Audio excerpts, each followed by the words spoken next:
But moving on, we're going to talk about some really awesome National Geographic bags that Amplus was very kind enough to send us. We've got 3 of them to talk about. 2 of them are brothers, and then we've got the satchel bag. So this is the medium rucksack. This is the small rucksack, and this is the medium satchel bag. So this is the Walkabout series. National Geographic has 3 series. They've got their Africa, their Earth Explorer, and their Walkabouts. I've had a Walkabout shoulder bag for a little over a year now, and I really like it. It's a very cool looking bag. It doesn't look like a camera bag. It's pretty comfortable to wear, all that kind of stuff.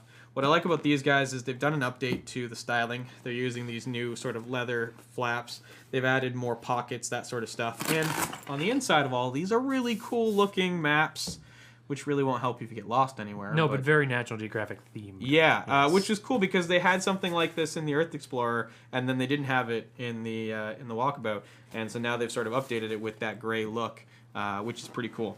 I'll start by talking about the bigger brother of the rucksacks. So with this guy here, you've got your front pockets up here, which are good for holding extra batteries, memory cards, all that kind of stuff. I have this loaded with some of my Micro Four Thirds gear, which it should be noted that for the size of the bag, this will hold a pretty good amount of mirrorless camera gear and a decent amount of sort of travel gear if you're using a smaller entry level or mid-range DSLR.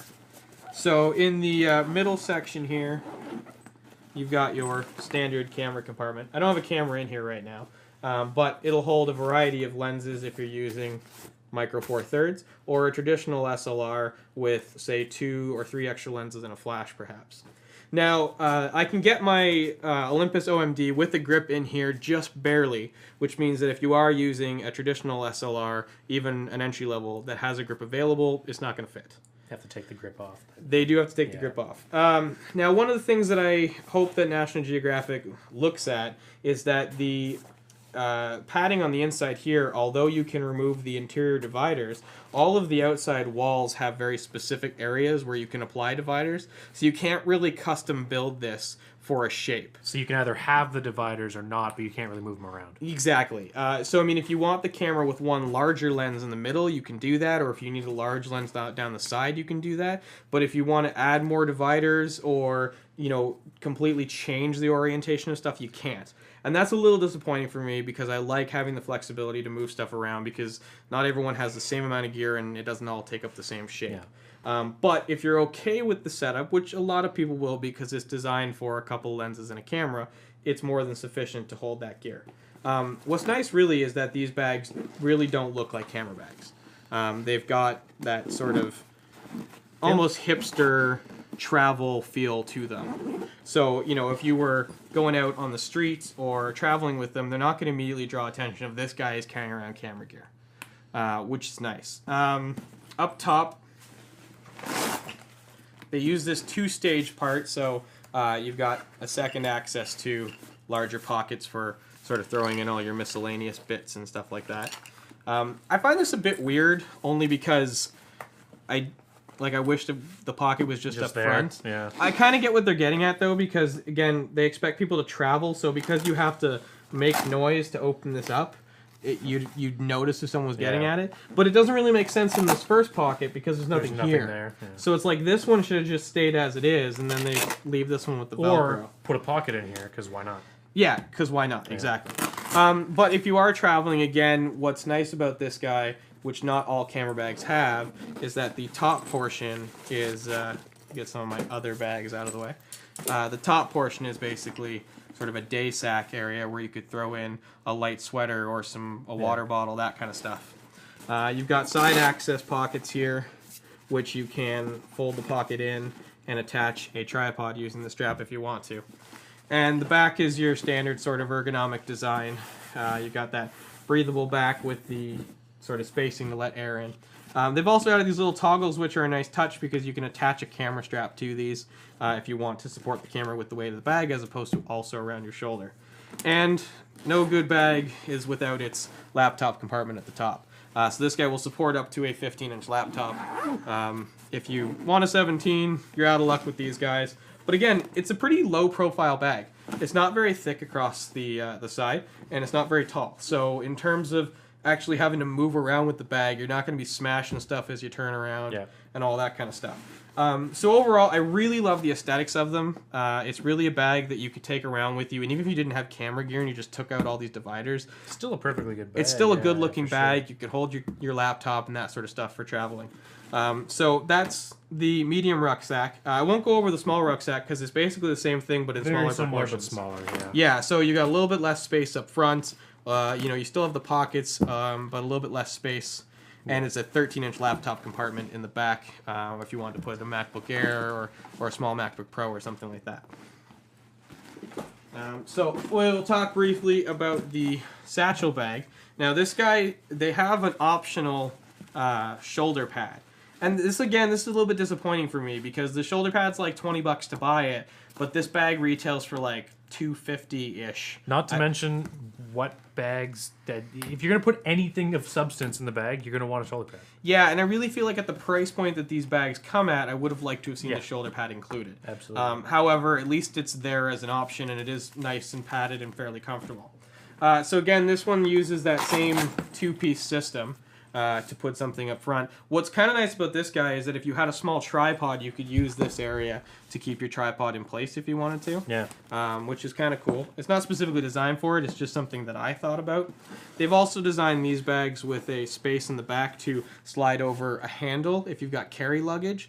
So the idea is that when you're going through airports and stuff like that, you can just sit this on top of your carry luggage and move it all in one piece, which is nice. Again, on the inside, we've got that map detail. This one here is designed for, I have to double check what the laptop size. It's either a 15 or a 13. Yeah, 15-inch laptop on this guy. So you've got that laptop space at the back. And what I think is also cool is that the camera compartment actually comes out. So if you've got your camera gear in here, you can drop it in ready to go. Or if you just want to use this as a messenger bag, there's a lot of space in there now. Lots of space to hold stuff. And again, I mean, they don't look like camera bags, so even if you just wanted to use it as a messenger bag, it's pretty cool looking. Which also makes it kind of nice for the, the casual shooter or something like that, where you're, you can use it as your everyday bag, but when you want to go shooting, you're good to go, and it's all going to be stored properly. Yeah, and so this has its own handle, so it's easy to just sort of put your camera in here, take it out, put it on a shelf, go out with this, get home, put it back in for next time to go. Inside, you've got a variety of dividers. So again, this is designed to sort of hold one SLR with, 2 prime lenses and a flash, or 1 larger lens and a flash. Again, this guy has a little bit more customization because the actual Velcro strips run along the back on both sides. So you can move these left and right. You just can't really do anything diagonally. But it's too small to really accomplish that. Yeah. So it's less of a concern with this guy. And then you can stick it all back in. And you've got the same big front pockets here, which have all your spots for pens and all that kind of stuff. So it's a nice update to the bag. I'm just going to pop off screen and grab the old version so you can see the difference. So this is my older, smaller version. And you can see that it just had sort of a National Geographic trim on the inside. And you can see the difference. They were using these sort of leather pockets, and they had individual pockets up front. So now you have one much bigger pocket. This is obviously the smaller one of this, and they do make this guy in this size. We just didn't get one to review. But the smaller one still uses the same large front pocket. So you got a little bit more space there. And the interior compartments are more or less the same, but I really like the maps. The maps look really cool. It's a nice touch. The front pockets are pretty much the same. So the big difference is just sort of the aesthetic stylings. They've gotten rid of, like, that's kind of a useless toggle. I'll occasionally attach my keys to it and something. But these are sort of nicer. They look a little bit more modern. They look a little bit nicer. So I think it's a nice update to the line. My only major criticisms of the bag are, you really, guys, you need to be including this at the price that these bags are. And I'd really love to see the compartments that hold the lenses a little bit more customizable. But if you want, you can check out the link on our site. Go to Amplis's website and find out who the distributors are to hit up any one of the places that order these. You can get them at Henry's Camera. I think Vistech might also carry them, but I don't remember. So there's a variety of places you can get them, and they go anywhere from I think about $50 for the smallest one, up to about $300 for the large backpack that we checked out. So that's National Geographic Walkabout series. Yeah, good series of bags if you're looking to update your camera storage. And that wraps up Behind the Lens for the week.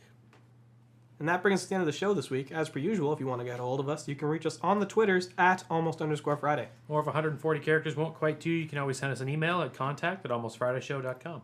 We're on the Facebook, so you can search in that top bar, The Almost Friday Show. Follow us, like us, and our videos will show up in your feed. Yeah, you can also comment on our Facebook page if you have any comments, questions, things you want us to review, things like that.